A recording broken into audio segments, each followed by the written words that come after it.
Following a long hiatus, Sony decided to reopen shop and give us a look ahead of the closing stages for the PlayStation 4, and as they gear up and shift up for that PlayStation 5 generation.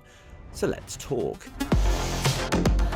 So diving right into the show, opening with multi-platforms was an inspired idea, and certainly opening with an exclusive, and one so impactful and loved as KOTOR or Knights of the Old Republic.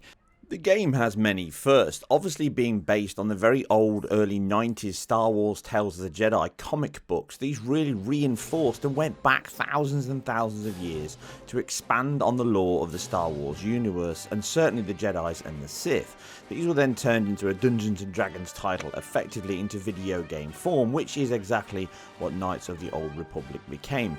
Turn-based combat, open-ended character choice, and certainly branching story and conversation sections. It really offered a great deal to those Star Wars fans that weren't getting much out of the brand new prequels. Aside that Lucasfilm's games logo at the beginning, which obviously gets anyone's nostalgia bone tingling, this was little more than a pre-rendered teaser.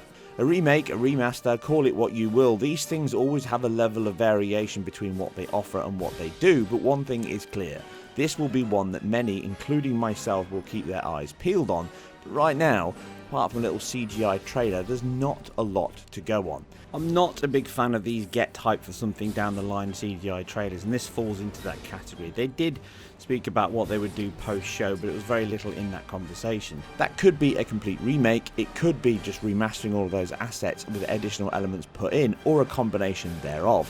We'll have to wait and see, but it's certainly one that drummed up interest early in the showcase event, and certainly one that could help some give in to the dark side. Or at least buy a PlayStation 5. PlayStation. Next up was an exclusive we've already seen in 2019's reveal from Tango Works' Ghostwire, the father of Resident Evil Shinji Mikami, Ikumi Nakamura. This is a Tokyo-based horror title with the continuation of that Thanos finger snap causing people to continue to disappear somewhere around Tokyo. It's a paranormal detective game, not horror survival, more like Poltergeist meets Columbo. It's action-orientated, is still front and centre with power modes and faceless spirits, Japanese folklore like demon masks, and even some clear Japanese inspiration from titles such as The Ring. Visually, in the last couple of years, it hasn't significantly made leaps from before. There's certainly improvements in things like bloom, the quality of the textures, certainly motion blur has been significantly enhanced in terms of the detail from the motion and the amount of samples. You now get much cleaner vision. You can see a good shot here as I compare the two. The other difference you can see is the old trailer was no longer in this letterbox format, and now that it is. Generally, it looks like a 4K presentation, but it's still 30 FPS in all of the sequences shown here, so it's likely a 30 FPS title as the target at 4K. And with the team moving away from the original Spur, the STEM engine which came from id Tech 6, now using Unreal Engine 4, they've certainly got to grips with it quickly, or at least in the timescales of their development. It has affected them slightly with the release now pushing into early 2022, but what else is new? Aside some other updates to materials, it hasn't changed significantly. They do mention that ray trace is an option here, but it's still using screen space reflections in these videos, but I'm looking forward to seeing more. It's a good looking title. A new age will dawn! You're gonna die in there! All of you! That's where we always meet.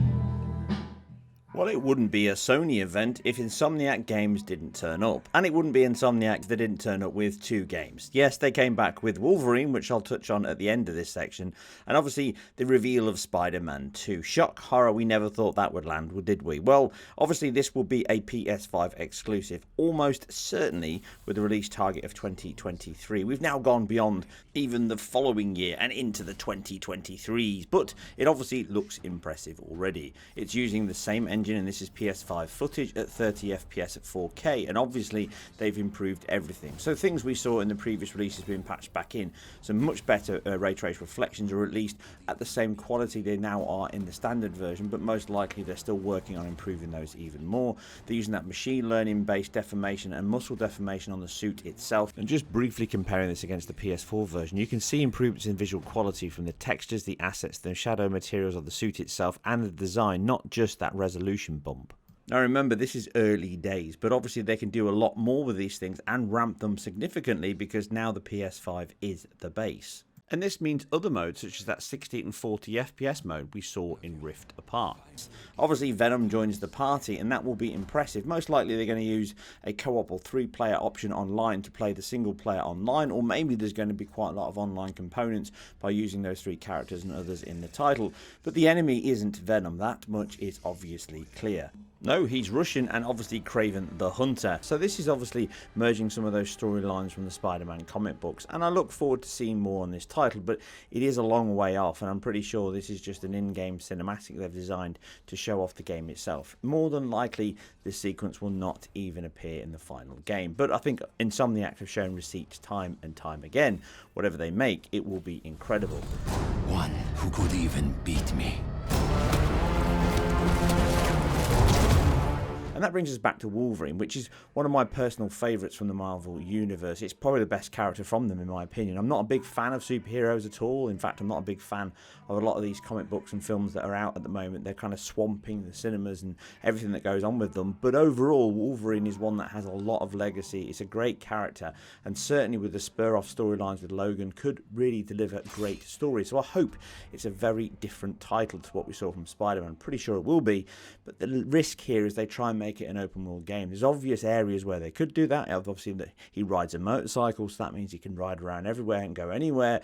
He's obviously contained with adamantium claws, so it means melee and combat and violent combat is a big part of it. So they can use that in terms of attacking weapons. Obviously, the berserker mode and slashing people up and using violence and gore. So it'll be a very different game to what Insomniac normally do, but it is a long way off. In fact, I wouldn't be surprised if it's 2024.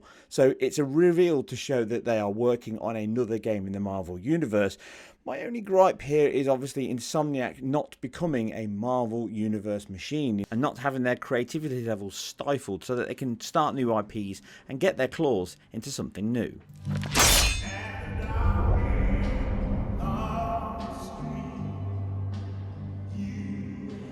Now another big entry was the God Killer himself, Kratos, and his not so little boy returned just in time for winter.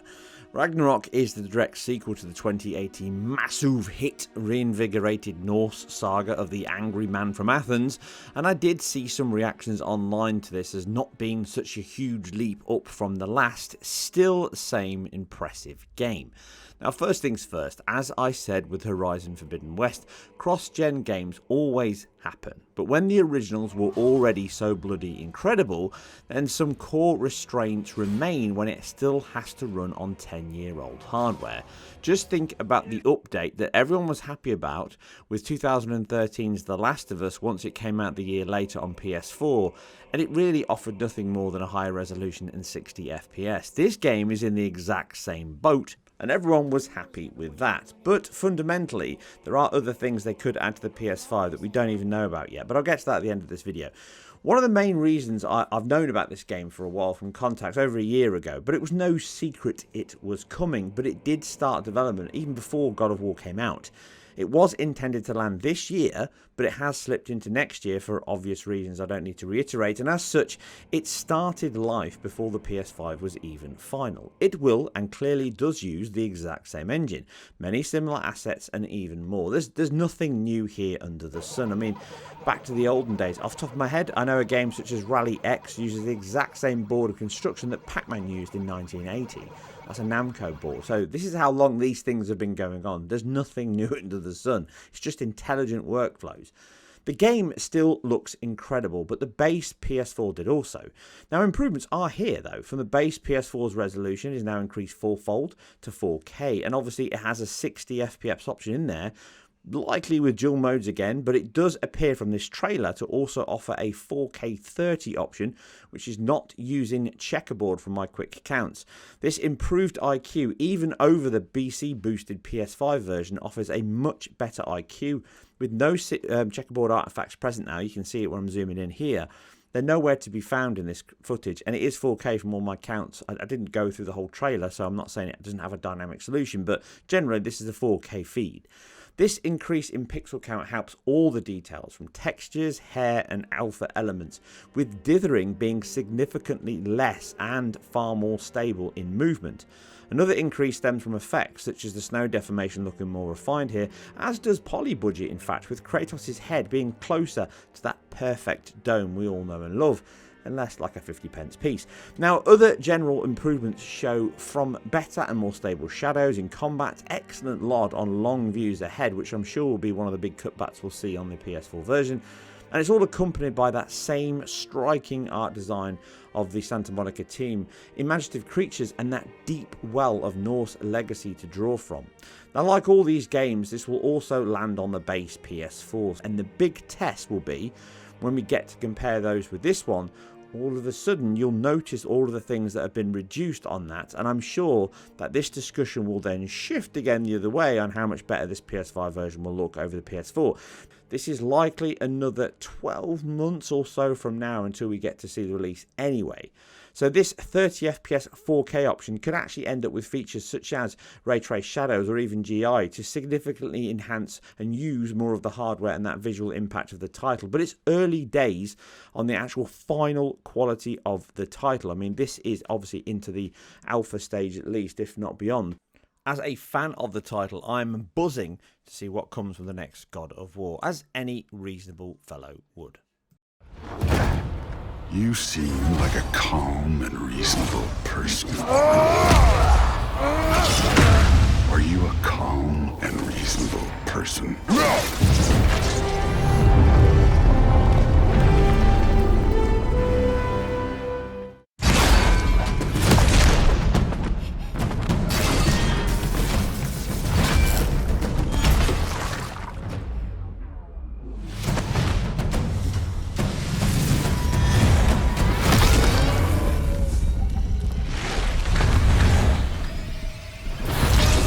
Wow, Shift Up certainly made an entrance with their Project Eve intro. What a cracking looking game. Many will wrongly concentrate on the main heroine's design, but that's just completely missing the point. As Bruce Lee said, don't concentrate on the finger or you'll miss all that heavenly glory. If you can't play a game and not obsess about one aspect of the title, then you're missing out on what games are. This is a game that takes me back to old Japanese titles that way before many of you were probably playing games, and certainly before it was a big thing, but it was a style and atmosphere and visceral action that really draws a lot of people into those old consoles, such as the Mega Drive and the Super Nintendo and even the PC Engine. This is really of those days, but it's a Korean title and they've utilised the Unreal Engine 4 engine beautifully here. It's an 1800p title by most of my counts here, and it certainly has some performance hiccups, and in fact many games here do on these showings, but then any game that's 6 to 12 months or more out from release, you shouldn't worry about that. It's a standard practice. People don't obsess about getting perfect frame rates until everything else is nailed down. And this looks original and flamboyant. It has a very striking and unique visual aesthetic, which bucks the trend of the standard de rigueur style that has taken hold across many of the games developed now, such as Fortnite's bland, contrasting pastel colours. This is something very different indeed. It certainly has Bayonetta on its heart and sleeve in terms of combat, the main heroine in the title, and the Devil May Cry influence stands out more than a shiny latex butt. But overall, the game looks fun and enjoyable. Lots of particle effects, destruction. It obviously uses Unreal Engine 4, so they've really woven that into the gameplay with explosions and particles. And the combat system and exploration system looks very intuitive and fluid. But what really stands proud in the demo is the high-octane action, gore, blood, lots of large tells and arcing actions, flips, parries, counters, super moves there where things blow up with pyrotechnics and particles galore. And that visual combination of those different colour tones, that see-through rain jacket effect on her shoulder, clearly a nod to Blade Runner and the fact that she is an android. And then you've got the enemies themselves, which look like a combination of like sea creatures, so squids, octopuses, crabs, something out of Pirates of the Caribbean. Everything has this level of flamboyance that you just don't see often with these huge hulking enemies. And this bit here where she gets eaten like a corn on the cob. I love all these little subtle touches in it. Overall, visually, this is very, very impressive. The particle effects, the per object motion blur, the exquisite animations that really fluidly move from one section to the next, the way objects stretch and collide, the way she attacks, flips, and does all those special moves. The physics on her hair in combat and in cutscenes, and also just the fluid integration from one section to the next, is really high quality for a team that's only just started to move into AAA development. Even the soft use of chromatic aberration they've used in the image actually doesn't stand out and ruin the overall image. I love the design, I love the art, and this looks like an impressive title from a brand spanking new studio that's moved out.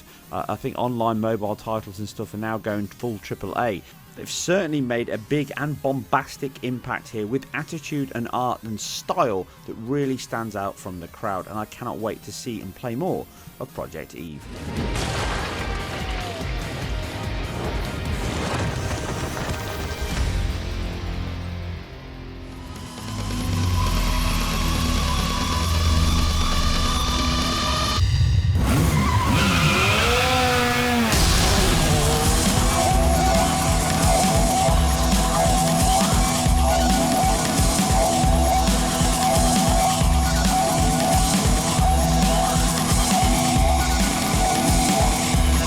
Wrapping up the big hitters of the show was brand new GT7. Now obviously this title is one that's been quite quick in development for all things Polyphony Digital deliver, but it has been one that's been shown quite a few times. Visually it looks impressive. 4K again here, 60 FPS, potentially 120 FPS mode, which has been a big drive for Polyphony to get to that target. They've always said that frame rate is more important than visuals, but that replay, that doesn't seem the same thing. So there's definitely some mixtured footage here, some 30 FPS and 60 FPS elements.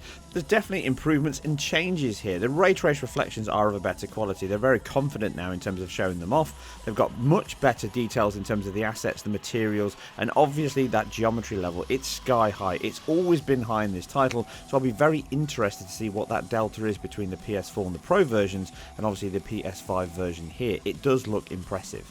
I'm also incredibly excited if they decide to push forward on a VR mode in here and really go full on, because let's be honest, GT Sport was probably the best VR mode in driving games ever, except for the fact that you could only race against one car. Go and check out my review of that title back then, because I absolutely loved it and I still play it now. It's absolutely amazing in VR.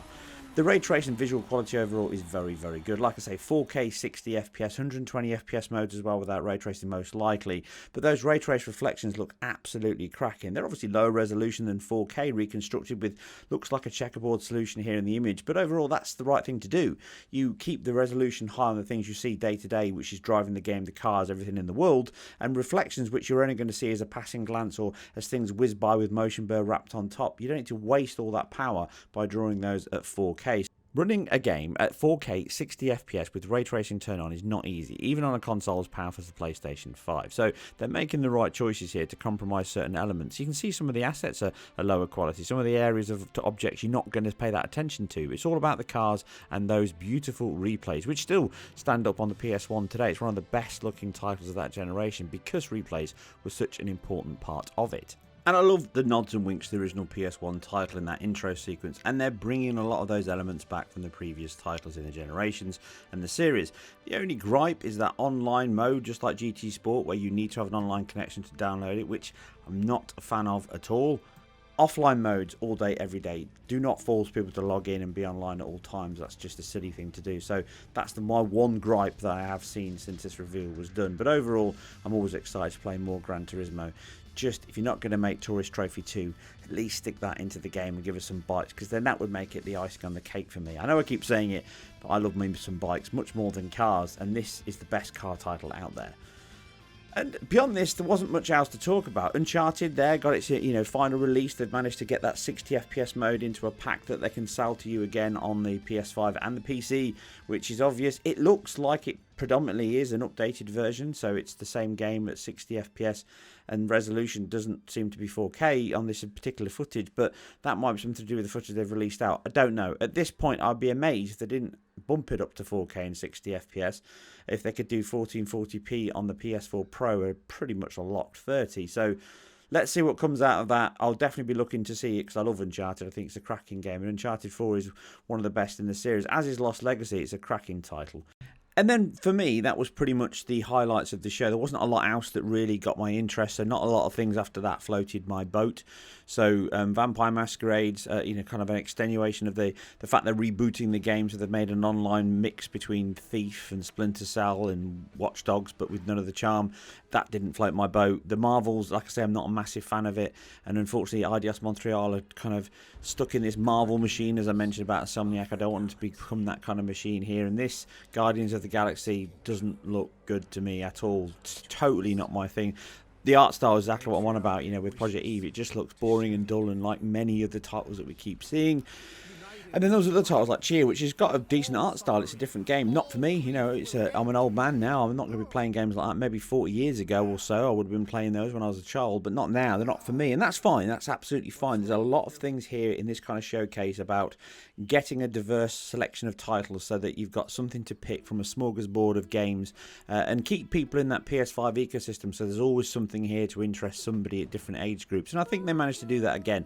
I think it shows that this is still a cross-generation period that we're in. It's going to extend because of the COVID situation. That's one of the issues here, and I think that's hit them hard with delays and probably not being able to show titles they probably hoped they would show, that we're pushing the PS5 a little harder. But these all good things come to those who wait. So we're going to get another year in 2022 of extended next generation titles, cross generation titles. There will be more to come. There will be more to see. But at the moment, it wasn't an amazing show. It was a good show. It had a great selection. It certainly keeps you interested in what's coming out on the PS4 and the PS5. And certainly, it's a better showing than we've seen for a while from Sony, and they definitely needed to do it. But it wasn't one that's going to stand out as one of their best.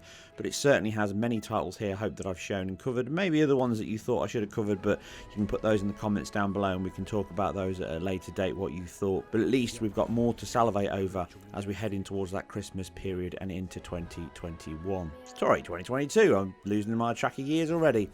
Anyway, as always, as you know, I'm completely self-funded and independent, and it really helps anyone that can support me over on Patreon. I really do appreciate that. And obviously, liking, subscribing, and sharing where appropriate, all of that really helps. Again, really sorry for the delay. Lots and lots of work at the moment in my full-time job, so unfortunately it's a very heavy period in delivery and everything else going on, so I'm not finding that much time to do stuff, and when I do, it's very, very short. So unfortunately, I finished this on Sunday and had an early preview up, but I didn't get it finished until tonight. So hopefully it was worth a view, and there's some interesting topics here that we discussed. But outside of all that, I shall see you very, very soon over on IGN for something very good coming up soon now, on Deathloop and many other titles. And obviously over here on this channel, I've got a few things that I've been working on a little bit in the background to try and get things ready. So certainly stay around. There's more good things to come. But I'll catch you on the next one.